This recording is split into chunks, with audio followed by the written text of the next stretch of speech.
Alléluia. Alléluia. Nous remercions le Seigneur ce matin. Nous sommes là pour étudier la parole du Seigneur, écouter son enseignement, cet enseignement qui affermira notre foi dans notre marche chrétienne jusqu'à l'avènement de notre Dieu. Nous allons prier le Seigneur. Wanyo nao mauana nyala unu alesiwa wewanyo nao miamau ana nyala unu alesiwa wewanyo nao dikamega zopo nele Yesu ameko mau ana nyala unu alesiwa wewanyo nao. Je voudrais bien que vous nous accompagniez ce matin par ces chants. Nous allons dire quelque chose à notre Dieu avant d'étudier sa parole. Nous allons lui dire quelque chose. Le Seigneur rendra possible toutes choses dans notre vie, tel qu'il le voudra, tel qu'il le voudra, tel qu'il le voudra, tel qu'il le voudra. Il le rendra possible dans notre vie. Toutes choses possibles dans notre vie. Oh Seigneur.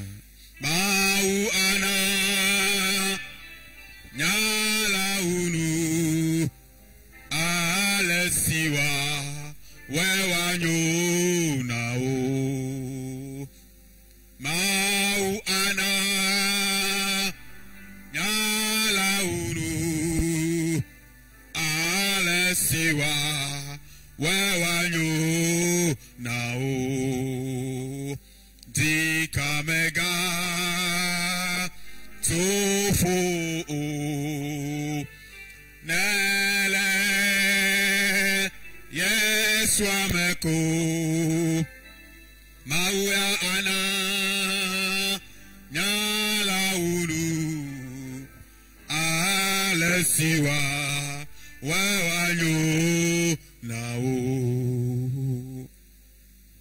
ne maua tengwa de Yona, ne maua tengwa de Daniel, ne maua tengwa de Israël, de ma tengwa de Oya Oa, ne maua tengwa de Yona, ne maua tengwa de Daniel, ne maua tengwa de Israël, de matenwa de Oya Oa. Ah, Jésus notre Dieu. Je voudrais que nous prions ensemble ce matin pour tourner notre regard vers notre Dieu. Il dit que nous reconnaissons que c'est lui qui avait délivré Jonas. C'est lui qui avait délivré Israël. Il a délivré Shadrach, Meshach, Abednego. Il a délivré Daniel. Il en a fait tant. Nous avons confiance en lui. Parce que sa délivrance est certaine. Sa délivrance est certaine. Sa manifestation est certaine. Sa guérison est certaine. Sa présence est certaine. À part lui, aucun autre Dieu. Aucun autre Dieu. Je voudrais que ce matin, tu lui cites ses hauts faits. Ses hauts faits, ses merveilles. Proclame-les. Proclame-les. Dis-lui combien il est grand. Combien il est grand. Et dans toute sa grandeur, il il pourvoit toujours à ses enfants. Il pourvoit toujours. Il pourvoit toujours. Abraham peut dire à Dieu devant son enfant. Quand il répondait à Isaac, il lui disait, Dieu pourvoira. Pour l'agneau de sacrifice, Dieu pourvoira. Oui, notre Dieu pourvoit toujours. Merci Jésus. Gloire et honneur à toi. Gloire et honneur à toi. Tu vas faire cette deuxième requête, te présenter au Seigneur. Tu m'as donné la vie. Tu m'as donné la vie. Mais je veux la vie et la bonne santé. La bonne santé. Tu as dit, bien-aimé, je souhaite que tu prospères à tous égards comme prospère l'état de ton âme. Je veux la bonne santé. Souffres-tu d'une maladie, d'une infirmité quelconque? Quel est ton problème ce matin? Je ne le sais. Mais ce que je sais, c'est que celui qui t'a créé connaît ton problème et a la solution à ton problème. Parce que lui, il est la solution. Parle à ton Dieu. Parle à ton Seigneur. Parle à ton roi. Dieu fidèle. Ah, tu es le Dieu fidèle. Tu es le Dieu fidèle.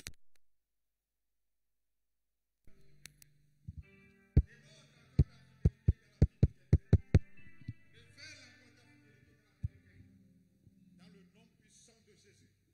Dans le nom puissant de Jésus. Merci Père pour toutes tes œuvres. Sois glorifié, sois exalté. Sois célébré. Merci Jésus. Oh Seigneur.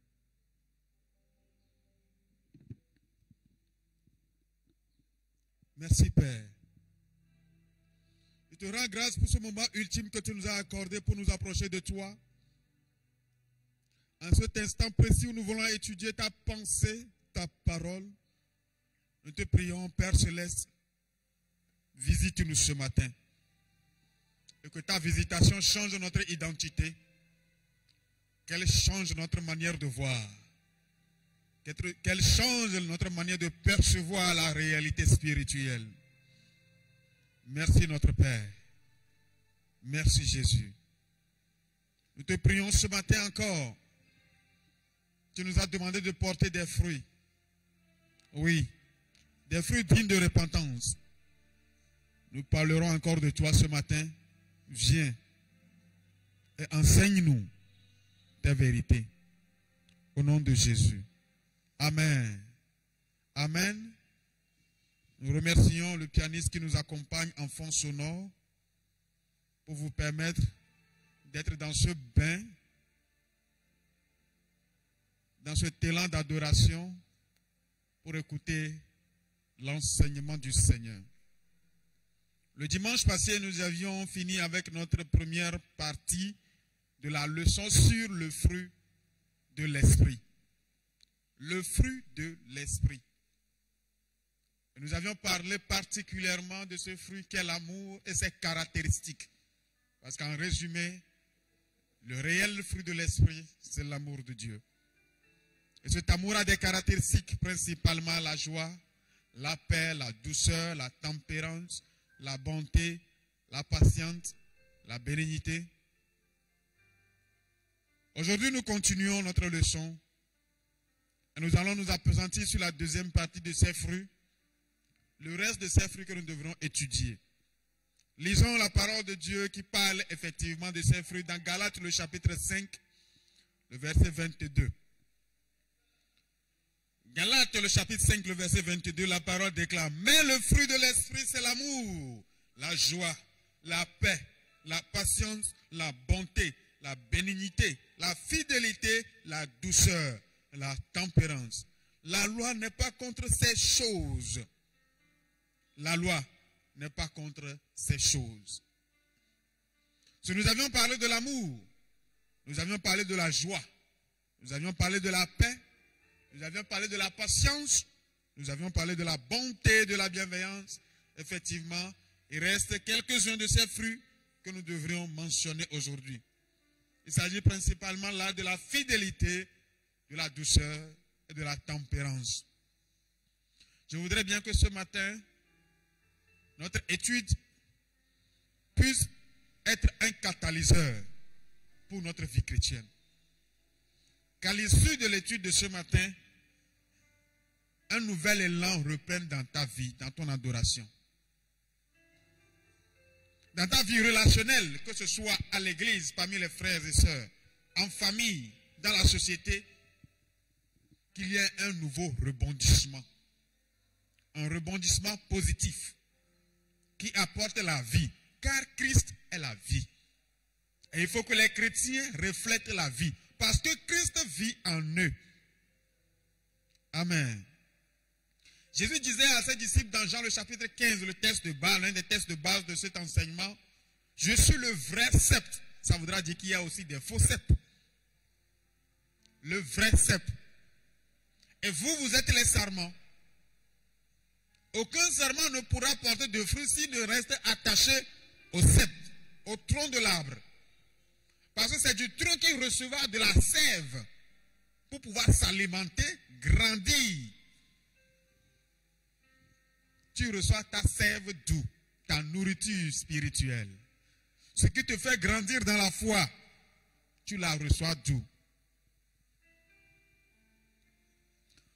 Nous voudrons parler ce matin de la fidélité, de la douceur, de la tempérance. Bien-aimés, quand on parle de la fidélité, d'autres diront le mot même s'explique. Aujourd'hui, il y a des gens qui portent le nom fidèle. Mais ce qui fait mal, c'est que ceux qui portent ces noms fidèles sont des infidèles. Sont des infidèles. Quand tu observes un peu leur vie, tu te demandes, d'ailleurs, qui vous a donné ce nom? Ma prière ce matin, c'est que le nom que porte quelqu'un ce matin puisse refléter sa vie. Que ce nom impacte sa vie.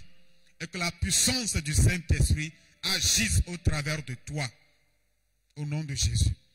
La fidélité, c'est une qualité d'une personne attachée à quelque chose, à une relation.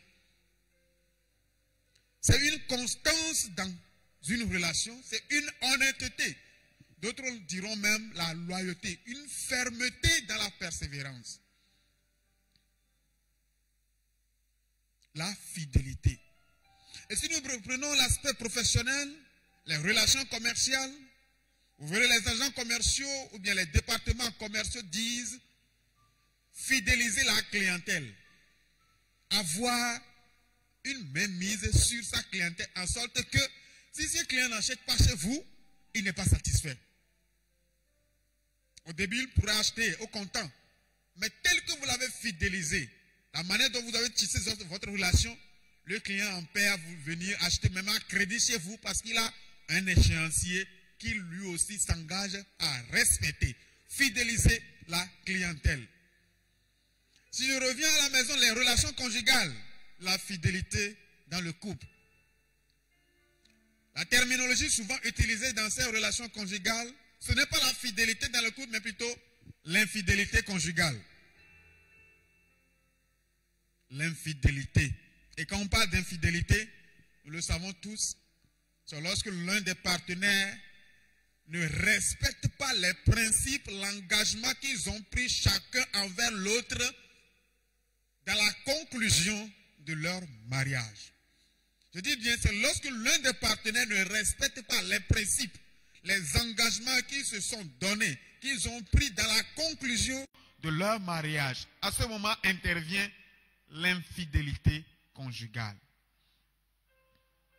Mais chrétiens que nous sommes, nous avons au-delà de ces engagements, que ce soit professionnel, social, moral, nous avons un engagement aussi envers notre Dieu, la fidélité à notre Dieu. Lui-même, il est le maître de la fidélité. Je dirais même, il est la fidélité. Lisons Nombre le chapitre 12, le verset 7. Nombre chapitre 12, le verset 7. La Bible dit quelque chose d'intéressant là-bas. Il n'en est pas ainsi de mon serviteur Moïse. Il est fidèle dans toute ma maison.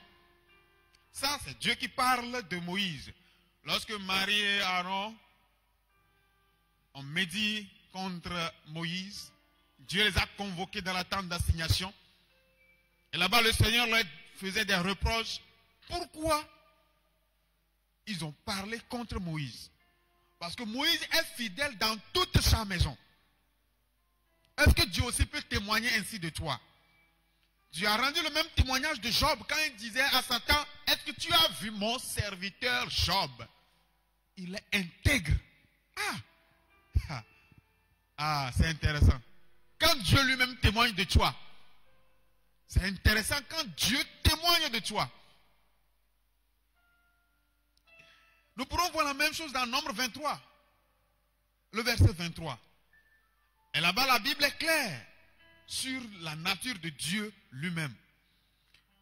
Lorsque Balak a invité Balaam pour maudire le peuple d'Israël pour qu'il puisse les combattre et les détruire, le Seigneur a envoyé une parole dans la bouche de son serviteur. Nombre chapitre 23, le verset 19 dit, Dieu n'est point un homme pour mentir, ni fils d'un homme pour se repentir. Ce qu'il a dit, ne le fera-t-il pas? Ce qu'il a déclaré, ne l'exécutera-t-il pas? Un artiste a dit, Dieu n'est point un homme, ni le fils d'un homme pour mentir. Ce que sa bouche a dit, sa main l'accomplira. Ce que sa bouche a dit, sa main l'accomplira. Sa bouche a dit à Abraham, je ferai de toi une multitude de nations. Sa main l'a accompli. Toutes les promesses qu'il fait, il veille à ce que ces promesses se réalisent, que ces promesses se concrétisent. Depuis le commencement jusqu'à ce jour, la parole de Dieu est immuable. Et le Seigneur notre Dieu a déclaré dans sa parole, je nomme ma parole plus que mon nom. La fidélité de Dieu. Je nomme ma parole plus que mon nom. Je dirais même nous chrétiens aujourd'hui, ce que nous disons. Est-ce que nous accordons l'importance à tout ce qui sort de notre bouche? Parce que c'est de ce qui sort de ta bouche qu'on te jugera. Tout ce que tu dis, est-ce que tu accordes une importance caractéristique à cela?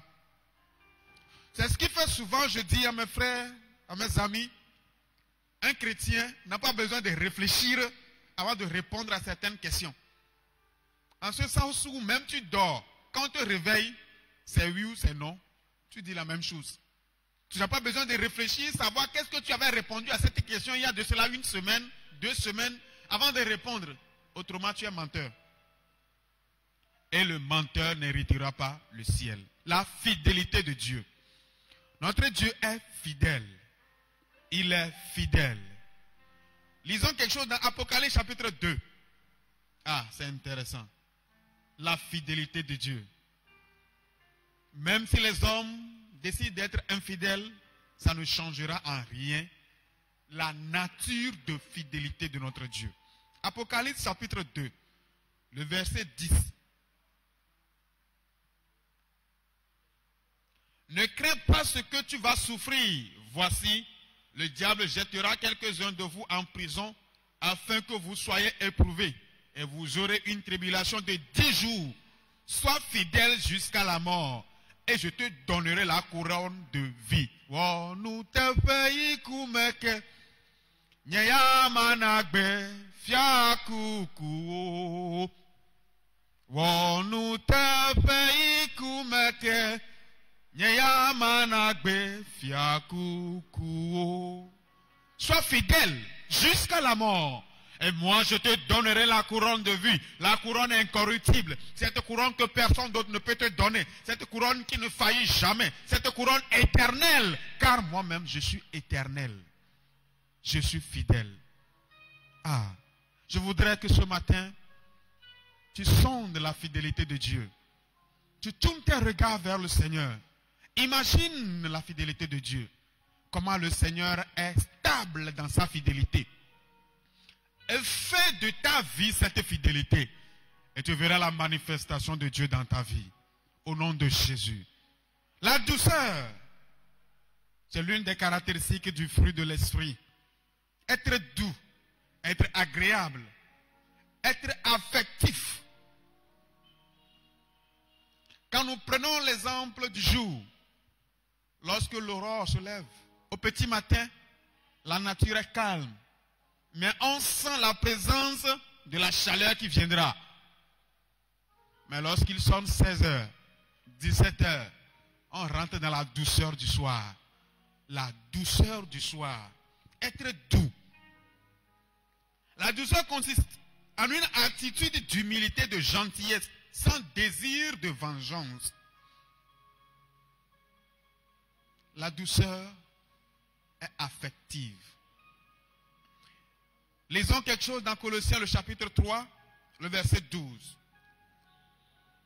Colossiens, le chapitre 3, le verset 12 nous dit quelque chose. Ainsi donc, comme des élus de Dieu, saints et bien-aimés, revêtez-vous d'entrailles de miséricorde, de bonté, d'humilité, de douceur, de patience. La Bible relate ici encore quelques-unes des caractéristiques du fruit de l'esprit que nous devrons posséder en tant que chrétiens.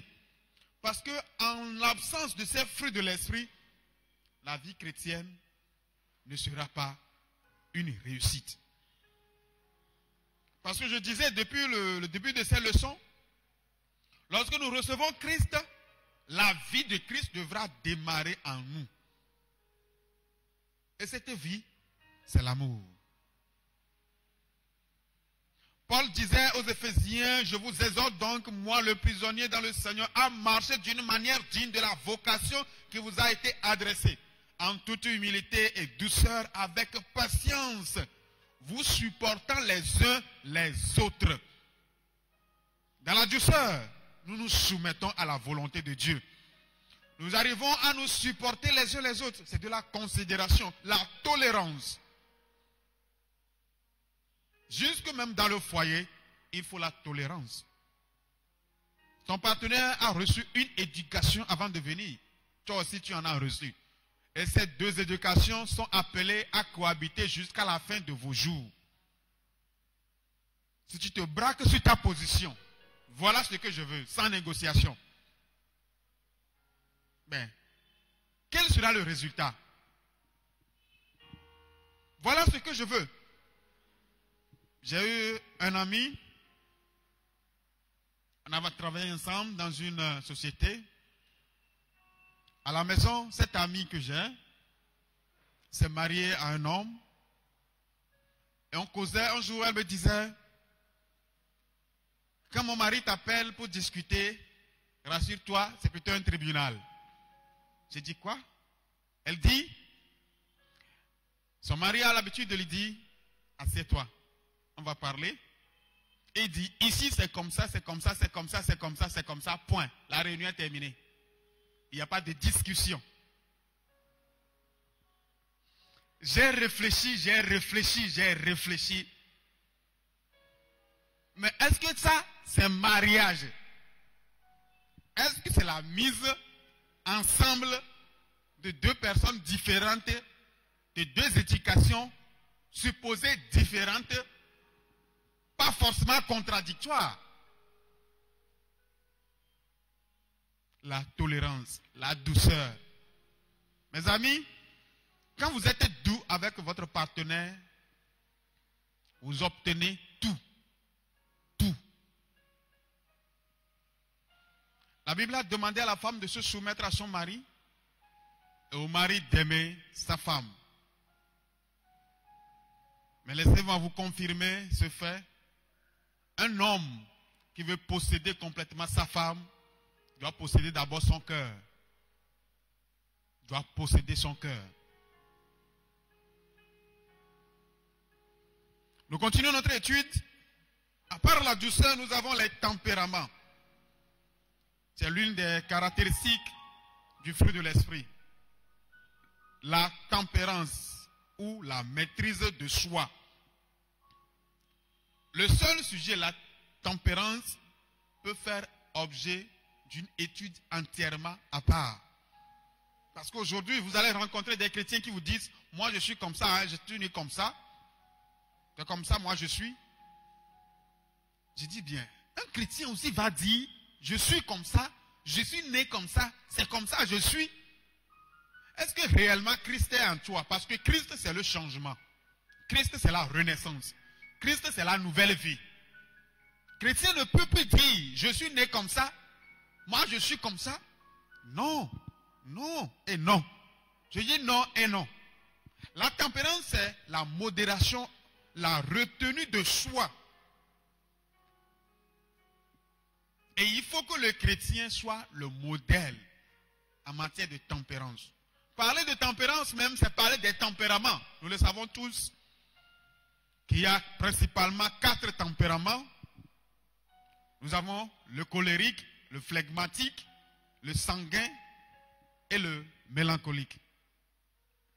Mais quel que soit ton tempérament, je voudrais bien que tu reviennes en arrière.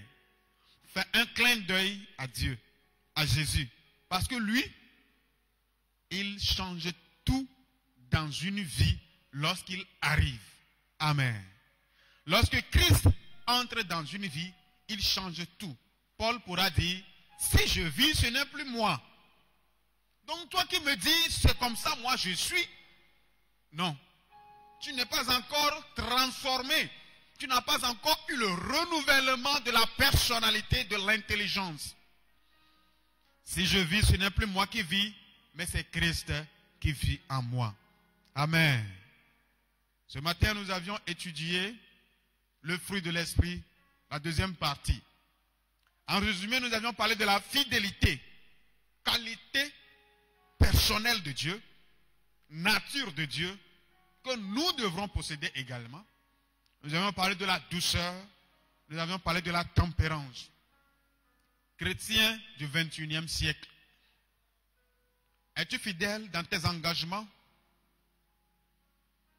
Dans tes engagements, dans tes relations avec tes frères et sœurs? Es-tu fidèle? Uses-tu de douceur envers eux? Arrives-tu à te maîtriser devant des situations qui devraient même t'emporter? Est-ce que tu t'énerves? Est-ce que tu dises même des choses qui ne glorifient pas ton Dieu? Paul dira, quoi que vous fassiez, faites tout pour la gloire de Dieu. Amen. Faites tout pour la gloire de Dieu. Nous arrivons ainsi à la fin de notre étude de ce matin. Nous voudrons que chacun d'entre nous puisse avoir un regard précis sur le fruit de l'esprit, ses caractéristiques. Parce que lorsque nous manifesterons ces caractéristiques, effectivement, nous pouvons mériter cette appellation que les disciples ont eue à Antioche, chrétiens. C'est parce qu'ils ont manifesté ces caractéristiques que le peuple, les habitants d'Antioche, leur ont attribué ce nom. Aujourd'hui, nous nous faisons appeler chrétiens. Je dis bien, nous nous faisons appeler chrétiens. Des petits Christ. Mais est-ce que Christ lui-même peut nous appeler chrétiens? Comme il a dit de Job qu'il est intègre. Comme il a dit de Moïse qu'il est fidèle dans toute sa maison. Je voudrais que tu réfléchisses un peu et que tu dises quelque chose à Dieu. Seigneur, je reconnais que tu es fidèle. Je reconnais que tu es doux. D'ailleurs, lorsque j'étais pécheur, tu as usé de douceur envers moi. Tu n'as pas vengé le crime que j'ai commis. Tu as usé de la tempérance en espérant jusqu'à ce que je revienne à toi. Merci. Mais je voudrais que moi aussi je puisse refléter ces caractéristiques. Prie le Seigneur. Dis quelque chose à ton Dieu. Oui, il est fidèle. Il est fidèle. Il fera germer ses caractéristiques en toi. Il fera germer ses fruits en toi. Au nom de Jésus. Merci Père. Toi qui parles, tu as parlé encore à nos cœurs ce matin. Tu as parlé encore à nos cœurs ce matin sur la fidélité de Dieu, sur la douceur de Dieu, sur la tempérance. Oui, ce sont les caractéristiques de ton fruit. Ce sont les caractéristiques de ton amour. Jésus, ce matin, nous voulons vivre dans ta présence, dans ton amour. Nous te prions, Seigneur, accorde-nous la grâce de vivre comme toi, de voir comme toi, d'agir comme toi, de faire toutes choses comme toi. Seigneur, si tu as pu dire de David qu'il est l'homme selon ton cœur, c'est parce qu'en toutes choses, il pense premièrement à toi. Seigneur, que dois-je faire? Et tu le guides, tu le diriges. Nous voudrons bien que ce matin tu nous guides, que tu nous diriges, que tu nous parles. Merci divin Père. Nous avons prié au nom de Jésus. Seigneur notre Dieu, merci pour la vie. Merci pour la vie. Parce que nous vivons, nous avons l'espérance que la gloire à venir, nous l'obtiendrons. Sois béni éternellement de ce que tu as voulu que nous puissions profiter de cet enseignement de ce jour et recevoir de toi encore des qualités que nous devrons refléter. Viens et arrose ces paroles dans nos cœurs. Nous te confions la suite de la journée, les semaines à venir. Ta main de grâce sur ton Église. Ta main de grâce sur ton Église. Ta main de grâce sur ton Église. Au nom du Père, du Fils et du Saint-Esprit. Amen.